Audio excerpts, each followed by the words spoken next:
We are right in the middle of a high-stakes geopolitical chess match that is quietly rewiring the entire global economy. Literally right now, sitting at a political risk desk down here in South America, the reality just hits you in the face. The ultimate battleground for the next century? It isn't oil, it is the global lithium supply chain.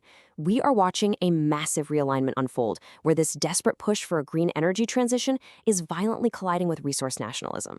You hit the nail on the head. And while the tech titans in Silicon Valley and Detroit's auto giants love pushing this shiny narrative of a completely domestic, clean energy future, the actual reality on the ground is so much more complex. And honestly, a lot dirtier. So to really understand who controls the future of tech, we have to look at exactly where that raw power actually comes from. Let's start up in the Andes. Right now, two radically different political playbooks are catching American tech executives completely off guard. Over in Chile, the government basically slammed the brakes on free market extraction. They've enacted this incredibly strict, state-led model. Through a public-private partnership called Nova Andino Litio, the state has locked down ultimate control over extraction all the way until 2060. But literally just next door, Argentina's running the exact opposite play. Under President Javier Milei, they just launched the RIGI framework. This is an unprecedented, massive liberalization effort. We're talking sweeping 30-year tax, customs, and regulatory guarantees just handed out to foreign corporations. So you have two neighboring countries taking polar opposite approaches to the absolute most critical mineral on Earth. And these regional policy shockwaves, they dictate the global reality. Why? Because the Lithium Triangle, which is Argentina, Chile, and Bolivia, holds over 42% of the world's identified lithium resources. That is almost half the global supply sitting right there. It's an immense concentration of leverage. The policy decisions being drafted in those capital cities effectively decide who gets the raw materials to power the entire 21st century.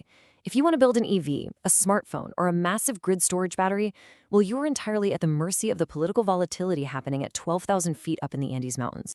Right, and that deep regional volatility is exactly why U.S. corporate giants are triggering this super aggressive onshoring reaction. I mean, from the boardroom perspective, relying on foreign supply chains is a glaring vulnerability. Western companies are desperately trying to dodge these absolutely crushing tariffs on Chinese battery imports. Look at the recent Section 301 increases. Those import taxes can reach an astronomical 82.4%. You literally cannot build a competitive, mass-market electric vehicle when your primary battery inputs are taxed at over 80% before they even hit the assembly line. It makes the underlying economics of this green transition mathematically impossible unless you radically pivot your sourcing. So, what's happening? We're seeing corporations construct massive defensive moats. Tesla, for instance, just pulled off a brilliant strategic victory. They locked in a $4.3 billion lithium iron phosphate, or LFP, battery deal with LG Energy Solution.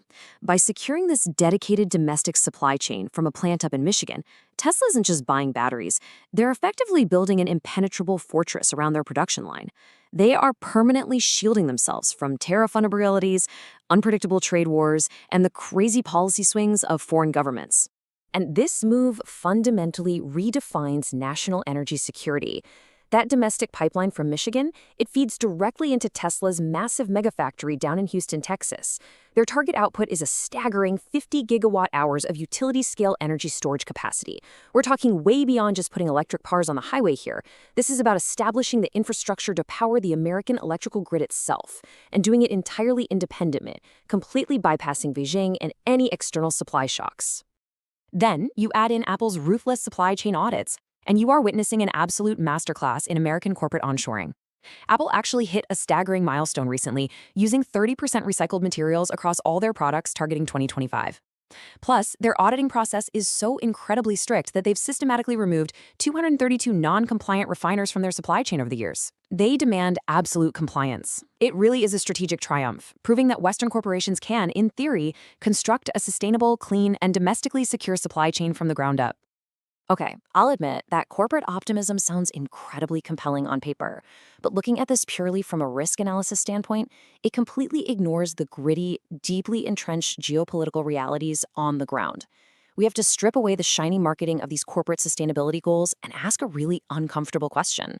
What does clean lithium actually look like in practice?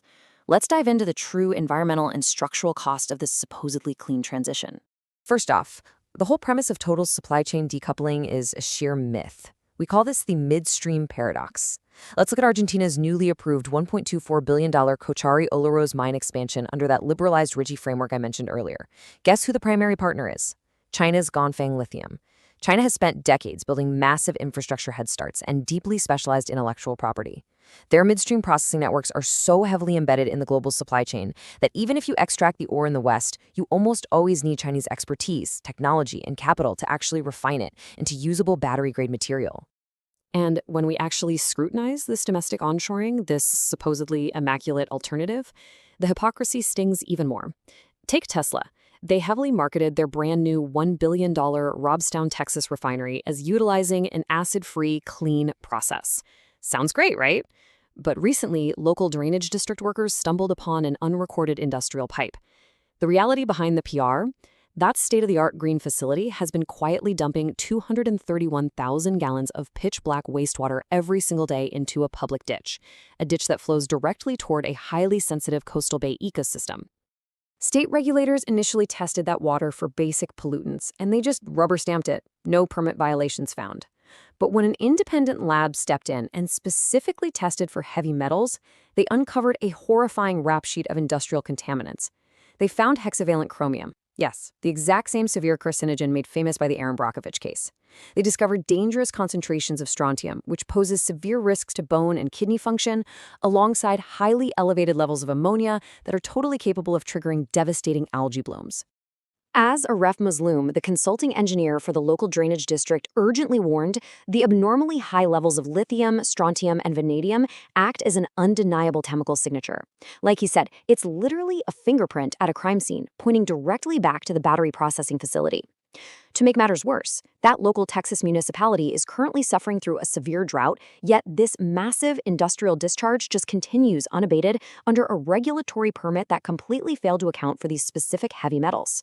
So the environmental cost isn't being solved by onshoring, it's just being relocated. And you know what's wild? This localized domestic refining crisis mirrors the exact same environmental pushback happening thousands of miles away back at the source in South America. Down in Chile's Salar de Atacama, strict new protected salt flat regulations, intense local outrage over massive water depletion in a literal desert, and prolonged indigenous consultations are severely bottlenecking extraction. We're witnessing a universal clash here. The absolute necessity of environmental preservation is directly paralyzing the rapid mining expansion required to save the climate. Exactly.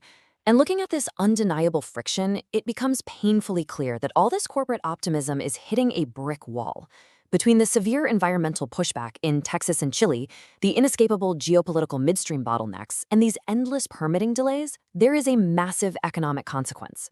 After a prolonged period of slumping costs, global spot lithium prices have violently rebounded by over 125% in just the last 12 months. The era of cheap, easily accessible, consequence-free lithium, yeah, that is effectively over forever. So let's just quickly trace the actual lifespan of a single lithium molecule to understand why this matters to you.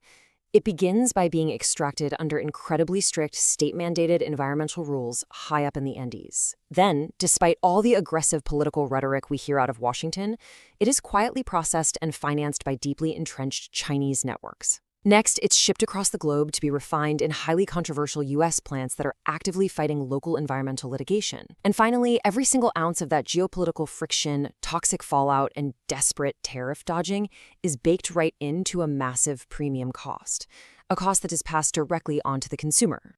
Which brings us to the ultimate, unavoidable truth of this green transition. The brutal combination of resource nationalism, impossible supply chain decoupling, and severe environmental blowback virtually guarantees that your next electric vehicle, grid storage battery, or smartphone is going to be significantly more expensive. So it leaves us with one inescapable question to wrap up this explainer. Are you actually willing to pay the massive premium for a clean energy future when the process to get there is anything but clean?